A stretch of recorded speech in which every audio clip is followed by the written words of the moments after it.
Hi, in this video I'm gonna show you how you can use import SDK examples into our MCUXpresso IDE. So there's a respective boards that are already available here SDK, so I want to add in more the board because he is not available. For example, I want FRDM MCXN series to come to in this selection page for MCUXpresso SDK. So what you have to do here is you have to go to this install SDK. So you have to drag and drop the MCUXpresso IDE MCUXpresso SDK Builder into here. So go ahead and import SDK example. This is the link you have to go in.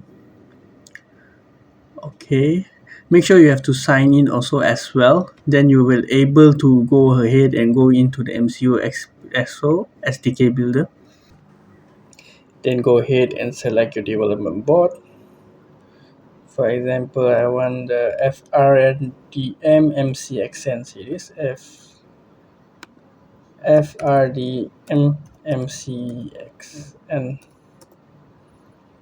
Then choose 236. So this is the MCXN 236. This what we have to do now is we go ahead and we have to build the SDK for this board. So there's the two options in this bottom for the toolchain IDE. I will choose the MCUXpresso IDE. We have GCC, but go ahead and click this others. Then the next step is once we click the others, you can see this is the toolchain we needed, which is MCUXpresso IDE. Then we go ahead and build the SDK.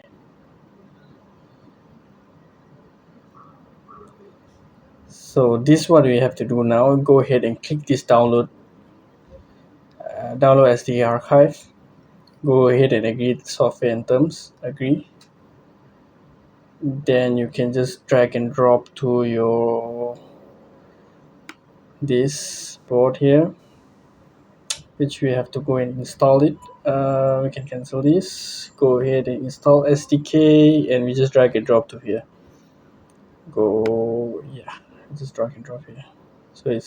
So there will be a prompt come out. Are you sure you want to import the following SDK in the common MCUXpresso folder?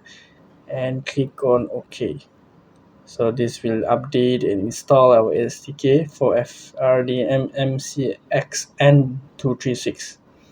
So what we have now is if we click the import SDK example, the MCXN 236 should available our board here, and we can import like usual any board. Examples for our board. So this is all the examples available for the MCXN 236. Okay guys, that's it for this video. This is how we can use the MCUXpresso Builder in our MCUXpresso IDE. So make sure you select the correct toolchain, which is MCUXpresso, and it will be work just as fine. Thanks guys for watching. See you next time. Bye.